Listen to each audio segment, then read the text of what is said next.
छत्तीसगढ़ की सियासत इस वक्त शिक्षा और खेती इन दोनों बुनियादी मुद्दों को लेकर गर्मा गई है और इसी कड़ी में बिलासपुर में कांग्रेस ने भाजपा सरकार के खिलाफ मोर्चा खोल दिया है। जिला शिक्षा अधिकारी कार्यालय और कलेक्ट्रेट का घेराव करते हुए कांग्रेस ने जमकर प्रदर्शन किया और सरकार पर गंभीर आरोप लगाए। दरअसल कांग्रेस का आरोप है कि भाजपा सरकार न सिर्फ बच्चों का भविष्य खतरे में डाल रही है बल्कि किसानों की कमर भी तोड़ने पर आमादा है। स्कूलों पर ताले लटक रहे हैं और खेतों में खाद बीज की किल्लत ने किसानों की नींद उड़ा दी है। कोटा विधायक अटल श्रीवास्तव ने इसे युक्तियुक्तकरण नहीं बल्कि व्यवस्थित विनाश करार दिया है। उनका कहना है कि सरकार 10,463 स्कूलों को बंद करने की योजना पर काम कर रही है, जबकि 45,000 शिक्षकों के पद खत्म कर दिए गए हैं। स्कूलों को आपस में मिलाकर बच्चों की पढ़ाई और शिक्षकों की नौकरी दोनों अस्थिर किए जा रहे हैं। इधर खरीफ सीजन सिर पर है, लेकिन किसानों के लिए खाद और बीज का संकट गहराता जा रहा है। सरकारी गोदाम खाली है। विधायक अटल श्रीवास्तव का आरोप है कि जहाँ जरूरत 16 लाख मीट्रिक टन खाद की है, वहाँ सरकार सिर्फ 8 लाख मीट्रिक टन खाद ही मंगवा पाई है। उन्होंने यह भी कहा कि यह एक साजिश है। धान की पैदावार घटेगी, किसान कमजोर होंगे और सरकार की खरीदी कम हो जाएगी। भारतीय जनता पार्टी की प्रदेश की जो सरकार विष्णुदेव की सरकार है, वो शिक्षा को कहीं ना कहीं खत्म करना चाहती है। युक्तियुक्तकरण के नाम पर पिछले 1 महीने से जो भ्रष्टाचार की दुकान खोल के रखे हैं, उसमें शिक्षा पूरी तरीके से स्कूल खुल चुके हैं पर शिक्षा प्रभावित हो रही है। 10,500 स्कूल बंद करने की योजना भारतीय जनता पार्टी की विष्णुदेव की सरकार की है।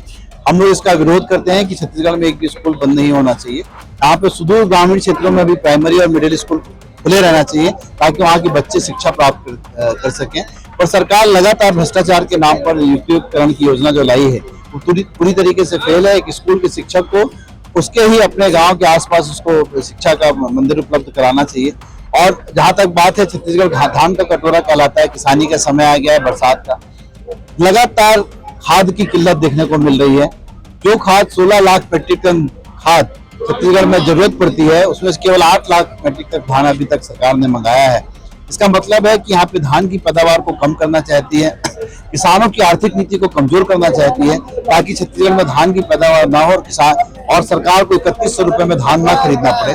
तो कहीं ना कहीं ये हमारे किसान के साथ, जवान के साथ, संविधान के साथ खिलवाड़ कर रही है। वहीं विजय केसरवानी ने शिक्षा विभाग पर भ्रष्टाचार का आरोप लगाते हुए कहा कि चाचा भतीजे की पोस्टिंग में स्कूलों के शिक्षक जिला कार्यालय में बैठकर फाइलें सरका रहे हैं, चाय पानी पर लगे हैं। स्कूलों में शिक्षक नहीं होंगे तो शिक्षा कैसे बचेगी। आज जो हम आए हैं घेराव करने के लिए, विशेषकर किसानों को और शिक्षकों के, किसानों को खाद और बीज नहीं मिल रहा।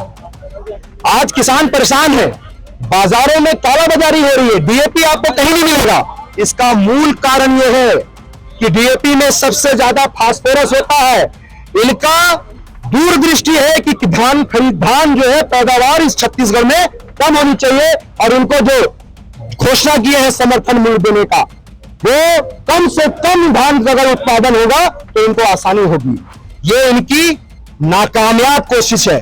शिक्षकों का नियमितीकरण, संलग्नीकरण इस शासन ने बंद किया। 11 शिक्षक इसी डीओ ऑफिस में है जो अभी अटैच है। भाई भतीजावाद करके उनको अपमानित, उनको कहीं भी अधिशेष के नाम पर फेंक दिया गया। और आप जो लोग न्याय की गुहार में माननीय हाई कोर्ट के समक्ष अपना आवेदन दिया है, वो जब कोर्ट में अपना आवेदन, यहाँ जिला शिक्षा अधिकारी ने जेडी के पास आवेदन लेकर जाते हैं, उनके साथ अमानवीय व्यवहार किया जा रहा है। ये कैसा सरकार है, ये कैसा प्रशासन है। इसलिए हम सब आज पूरे जिले के कांग्रेस जन विरोध करने आए हैं और इसके बाद किसानों के लिए हर सोसाइटी में चौड़ आंदोलन होगा, धरना प्रदर्शन किया जाएगा अगर डीएपी और खाद नहीं मिले। इसी कड़ी में महिला कांग्रेस प्रदेश महासचिव शिल्पी तिवारी ने कहा कि सरकार ने 57,000 शिक्षकों की भर्ती का वादा तो किया, लेकिन अब 45,000 शिक्षकों को इधर उधर भेज रही है। बच्चों के एक स्कूल से दूसरे स्कूल में भेजना पालकों के लिए भी चिंता का विषय बन गया है। दूरी, संसाधन और सुरक्षा, इन तीनों के अभाव में कई पालक बच्चों को स्कूल भेजने से कतराने लगे हैं। देखिए, भारतीय जनता पार्टी की सरकार ने युक्तियुक्तकरण के नाम पे पालकों को छला है, बच्चों को छला है और शिक्षकों को छला है। सबसे पहले जब चुनाव हुआ तो उन्होंने अपने घोषणा पत्र में लिखा था कि 57,000 शिक्षकों की भर्ती करेंगे, जो कि उन्होंने नहीं किया और एक नया सिगुफा छोड़ दिया है। युक्तिकरण के नाम पे 45,000 शिक्षकों को इधर उधर व्यवस्थित उन लोग करे हैं, है ना, जिसके कारण शिक्षक भी परेशान हो रहे, किसी का ट्रांसफर दूर कर दिया गया है। और जो इनका 2000 का विकलांग के लिए कोई नीति नहीं बनाए हैं इन लोग, जैसे विकलांग शिक्षक है तो उनका मान लीजिए ट्रांसफर दूर में कर दिया गया। तो कोई बिना सिस्टम, ना पालक संघ से इन्होंने चर्चा करी है, ना शिक्षक संघ से चर्चा करी, बस अपनी मनमर्जी इन लोग कर रहे हैं। तो उसके खिलाफ आज कांग्रेस ने यहाँ पर धरना प्रदर्शन किया है। इस खबर पर आपकी क्या राय है, हमें कमेंट बॉक्स में जरूर बताएं। वीडियो को लाइक, शेयर व चैनल को सब्सक्राइब करना ना भूलें।